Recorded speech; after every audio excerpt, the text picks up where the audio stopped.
Monsieur Somba, avec vous, on parle donc des APE à la faveur du décret signé par le chef de l'État camerounais Paul Biya. Des rabattements sont désormais opérés sur certains produits qui ont été groupés. Il y a un premier groupe, il y a un deuxième groupe. On parle de 25% sur 1760 produits. Un rabattement qui va progresser de 25 à 25%. En 2020, ce sera une remise totale. Concrètement, qu'est-ce qui change depuis le 4 août dernier? Le premier impact évident sera sur le trésor public, parce que de toute manière, c'est des ressources qui vont baisser. Il y a aussi des craintes sur le secteur productif, parce que, évidemment, certains produits camerounais seront affectés par la compétition européenne. Même si par ailleurs, et contrairement à ce que beaucoup de gens peuvent croire, cette compétition sera assez limitée. Elle sera assez limitée parce que, historiquement, le système productif européen et le système productif africain ont évolué pour ne pas être concurrents. Autant pendant la colonisation qu'après, l'Europe s'est arrangée à ce que nous soyons spécialisés dans la production des matières premières, alors qu'elle se spécialise dans les produits manufacturés. Ce qui fait qu'aujourd'hui, la compétition n'est pas très frontale entre notre production et la production européenne. Et vous allez d'ailleurs voir, quand vous entrez dans nos boutiques, les boutiques au Cameroun, boutiques populaires, dans les marchés populaires, vous allez rarement voir des produits européens. Vous les trouvez, même si les produits aussi élémentaires que les sous-vêtements, les parapluies et autres, même les babouches, vous trouverez les produits européens dans des marchés spécialisés. Ce que vous allez trouver dans nos marchés populaires, dans les marchés qui sont accessibles à la bourse du Cameroun moyen, c'est soit la brocante qui vient d'Europe, soit la pacotille qui vient de Chine, soit alors nos produits locaux, ou alors les produits qui viennent du Nigeria. Donc de ce point de vue, la compétition entre nos produits et les produits européens sera assez localisée. Donc ça ne constitue pas une menace majeure. Pour les producteurs camerounais. Oui. Ensuite, évidemment, on a évoqué le problème même de notre insertion, l'un des impacts, notre insertion au sein de la CEMA, qui sera difficile à gérer. Parce que nous sommes partis prendre un certain nombre d'engagements avec une partie extérieure. Les autres, nos partenaires, le CEMA, ne sont pas là. Comment nous allons gérer ça? D'accord. Mais, non, je vais finir. Mais le plus grand impact de l'APE est d'ordre macroéconomique. C'est un aspect que les gens ne voient pas, mais il est important de le signaler. Un pays comme le Cameroun a, dans sa politique économique, 3 leviers. La politique budgétaire, la politique monétaire et la politique commerciale. La politique monétaire nous était déjà pratiquement interdite par notre insertion au CFA. Aujourd'hui, avec l'APE, on n'a plus de politique commerciale. Les pouvoirs publics se retrouvent avec une seule politique, la politique budgétaire, laquelle n'est même pas toujours très bien menée. Mais dans ces conditions, nous allons piloter le pays comment vers l'émergence. Cet APE, au-delà des aspects micro-sectoriels et autres qu'on a évoqués, paralyse même la gouvernance macroéconomique du Cameroun. Le pays ne dispose pratiquement de plus rien pour se piloter. Absolument plus rien.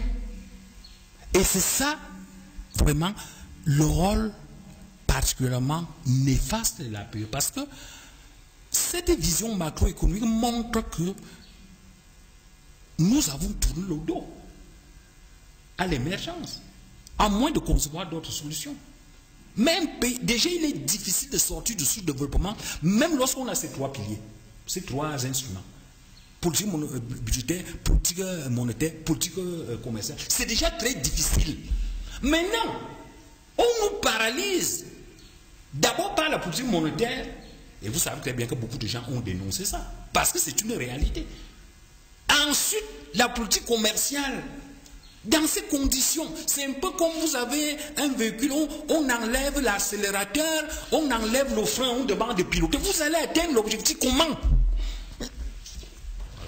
Merci beaucoup. Comment faire? L'accord a été signé, il est appliqué depuis le 4 août. Comment tirer profit finalement? Est-ce qu'il y a une possibilité quand même de tirer profit de cet accord et ces accords? D'abord, il faudrait faire une petite précision. Allez-y. Cabral. C'est vrai que le commerce extérieur de nos pays représente une faible proportion par rapport au commerce, dans le commerce, disons, des échanges européens. Mais c'est ce commerce-là qui a les impacts les plus importants. Parce que quand la France vend un téléviseur à l'Allemagne et que l'Allemagne lui vend en retour un téléviseur, il n'y a pas un grand impact. Par contre, lorsque la France prend le fer ou même le cacao, c'est bien qu'elle prélève de l'Afrique vont générer une immense chaîne d'activité. C'est pour ça que certaines comparaisons sont vraies, mais elles n'ont pas une grande pertinence économique. Importer des ordinateurs, des ordinateurs contre des ordinateurs ou des voitures contre des voitures, c'est économiquement différent qu'importer les ordinateurs contre le pétrole. Parce que dans un cas, la matière première vient alimenter votre industrie, alors que dans l'autre cas, on ne trouve pas ça. Ça, c'est le premier point. Le second point qu'il faudrait ajouter, c'est que le Cameroun est allé aux APE comme on tire une chèvre par la corde. Et l'Union européenne, en mettant l'accent sur le Cameroun, a fait un jeu stratégique. Elle savait pertinemment que si elle attire le Tchad, ça n'aura aucun impact au niveau de la CEMAC. Il fallait donc attaquer le pays central de la CEMAC. Et en agissant sur les faiblesses du système. Et donc, ils ont dû agir, peut-être par la voie politique, on ne sait pas. Ils ont en tout cas analysé la faiblesse du système et ils ont mis l'accent sur ça.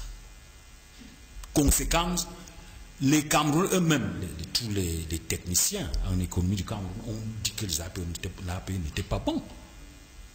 Aucun technicien n'a dit que l'APE était bon.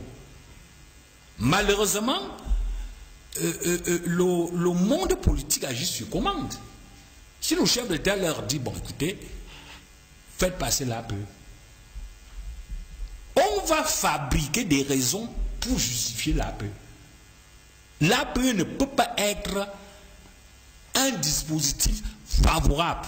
Notre pays a eu son indépendance dans les années, disons en 1960. De 1960 à 2016, ça fait 56 ans. Qu'est-ce qu'on n'a pas testé? Nous sommes partis de telle politique à telle autre politique, telle politique à telle autre politique. Bon, maintenant, c'est la politique qui présente le plus de concret qui va nous développer. Et depuis que nous faisons entrer nos produits en Europe depuis 2008, qu'est-ce qui a changé? Avez-vous senti un quelconque frémissement? Vous faites entrer quel produit? Donc, j'ai dit, il faut qu'on soit sérieux. Il faut produire pour avoir un produit. J'ai posé la question, est-ce qu'il n'y a pas une mesure de contournement, ou du moins, tout au moins, une solution qu'on peut trouver, qu'on puisse trouver pour... Actuellement, oui, tel que le système se présente aujourd'hui, il faut reconcevoir, et c'est pour ça qu'il faut reconcevoir de nouvelles formules. Parce qu'on n'a pas moyen. C'est pour ça que j'avais proposé l'émission d'un second pouvoir d'achat sur le modèle suisse. C'est-à-dire qu'aujourd'hui, il n'existe pas dans les mécanismes classiques de solution pour le Cameroun. Aucune. c'est quoi le modèle suisse? Le modèle suisse, c'est ce que j'appelle la monnaie binaire. C'est-à-dire qu'il faut émettre un second pouvoir d'achat qui, lui, ne sort pas. Parce que ce second pouvoir d'achat permettra de nous redonner certaines marges sur le plan commercial et sur le plan monétaire. Mais en dehors de ça, il n'existe pas dans la théorie économique de porte de sortie pour le Cameroun. Aucune. Les gens vont dire oui, il faut renforcer l'industrie, mais c'est le même discours qu'on tient depuis 1960. Au contraire, plus on tient ce discours, plus le système se déindustrialise. Et ceci, au moment où nous avons beaucoup plus de marge, au moment où on pouvait limiter les entrées sur le territoire, au moment où l'État avait encore des moyens, on n'arrivait pas à industrialiser. Mais lorsque les gens nous reviennent avec ce discours recuit, Donc, moi, ce que je propose pour sortir et immédiatement de cette situation, c'est l'émission d'un second pouvoir d'achat sur la logique des monnaies complémentaires qui sont répandues en Europe. C'est la bonne solution en ce qui concerne la situation du Cameroun maintenant pour qu'on puisse continuer. Sans ça, c'est le naufrage.